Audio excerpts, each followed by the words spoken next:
بسم اللہ الرحمن الرحیم۔ میں مجاہد حسین رضوی، استاذ دارالعلوم غریب نواز الہ آباد، درجہ رابعہ کے متعلمین سے مخاطب ہوں اور شرح جامی بحث اسم کا درس دینے جا رہا ہوں۔ مورب کا بیان چل رہا ہے۔ مورب کی تعریف اور توضیح کے بعد آج ایک اعتراض اور اس کا جواب شارح دے رہے ہیں۔ اعتراض و جواب کی جو عبارت ہے، پہلے وہ عبارت آپ غور سے سنیں۔ شارح جامی کہتے ہیں وَإِنَّمَا عَدَلَ الْمُصَنِّفُ عَمَّا هُوَ الْمَشْهُورُ عِنْدَ الْجُمْهُورِ من ان المورب مختلف آخره باختلاف العوامل لأن الغرض من تدوین علم النحو ان يعرف به احوال اواخر الکلم في الترکیب من لم يتتبع لغة العرب ولم يعرف احکامها بالسماع منهم فإن العارف بأحكامها كذلك مستغن عن النحو ولا فائدة له معتدا بها في معرفة اصطلاحاتهم فالمقصود من معرفة المورب مثلا أن يعرف أنه مما يختلف آخره في كلامهم ليجعل آخره مختلفا فيطابق كلامهم فمعرفته متقدمة على معرفة أنه مما يختلف آخره فلو كان معرفته المتقدمة حاصلة بمعرفة هذا الاختلاف وتعريفه به وجب أن يعرف أولا بأنه مما يختلف آخره ليعرف أنه مما يختلف آخره فيلزم تقدم الشيء على نفسه فينبغي أن يعرف أولا بغير ما عرفه به الجمهور ويجعل ما عرفوه به من جملة أحكامه كما فعله المصنف۔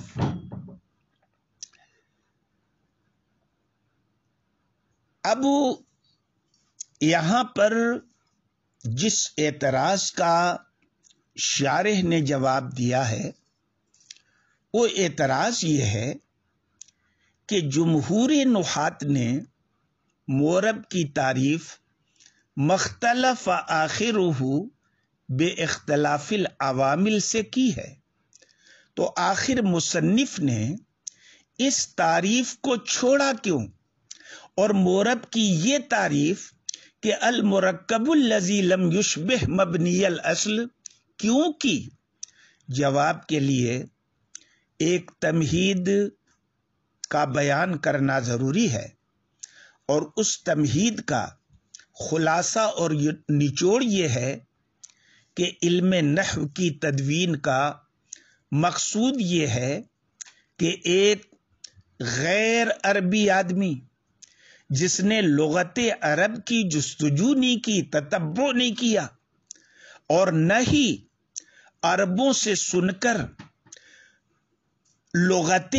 عرب کے احکام کا علم حاصل کر سکا، ایسے شخص کو کلمے کے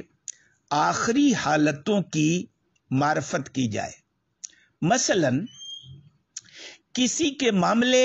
کسی کلمے کے بارے میں یہ پتہ چل جائے کہ مورب ہے، تاکہ اس معرفت کے ذریعے اس کے آخر کو عامل کے اختلاف سے بدلتا رہے، اور جیسا عامل آئے اس کے مطابق اس کے اخیر میں اعراب جاری کر کے اس کو اسی اعراب کے مطابق پڑھے، اور اگر بالفرض کلمہ مبنی ہے تو اس کے ساتھ مبنی جیسا سلوک کرے. اس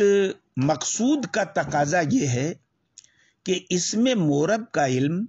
پہلے سے ہو جانا چاہیے تاکہ جب کبھی کلام میں مورب آئے تو اس کے اخیر کو عامل کی اقتضا کے مطابق بدل دیا جائے. یہ بات مصنف کی تعریف کے اعتبار سے تو حاصل ہو سکتی ہے اور جمہور کی تعریف سے یہ بات حاصل نہیں ہو سکے گی، اس لیے کہ جمہور کے نزدیک مورب کے معرفت کی عامل کے آنے سے پہلے کوئی صورت ہی نہیں ہے. تو جب وہ عامل آئے گا تب پتہ چلے گا کہ یہ مورب ہے کہ مورب نہیں ہے. فَيَلْزَمُ تَقَدُّمُ الشَّيْءِ عَلَى نَفْسِهِ سے جمہور کی تعریف سے عدول کی ایک وجہ یہ بھی بیان کی ہے کہ جمہور کی جو تعریف ہے اس سے تقدم الشیء علی نفسہ کی خرابی لازم آ رہی ہے، یعنی شے کا اپنے اوپر ہی مقدم ہونا لازم آئے گا. اور یہ تقدم الشیء بلفظہ کی تقریر یہ ہے، اس کا بیان یہ ہے کہ شے کی معرفت جس سے حاصل ہو اس کو مقدم ہونا چاہیے، اور جس سے شے کی غرض کا علم ہو اس کو مؤخر ہونا چاہیے.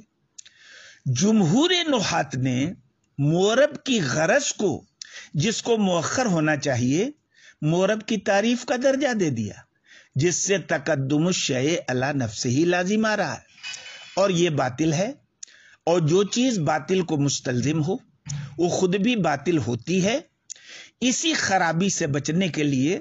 مصنف نے مورب کی تعریف المرکب الذی لم یشبہ مبنی الاصل سے کر دی، اور جمہور کی تعریف کو مورب کی غرض قرار دیا جس سے تقدم الشیء علی نفسہ کی خرابی لازم نہیں آئی. اب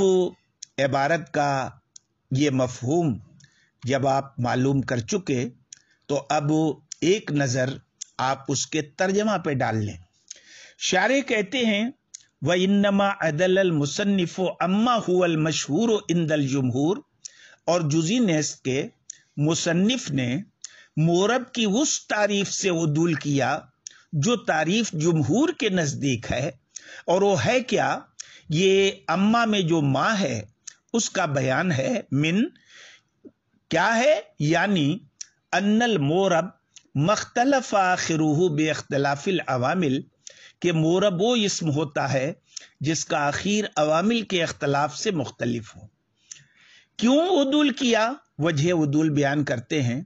اس لیے کہ مقصود علم نحو کی تدوین سے یہ ہے کہ علم نحو کے ذریعے ترکیب کے اندر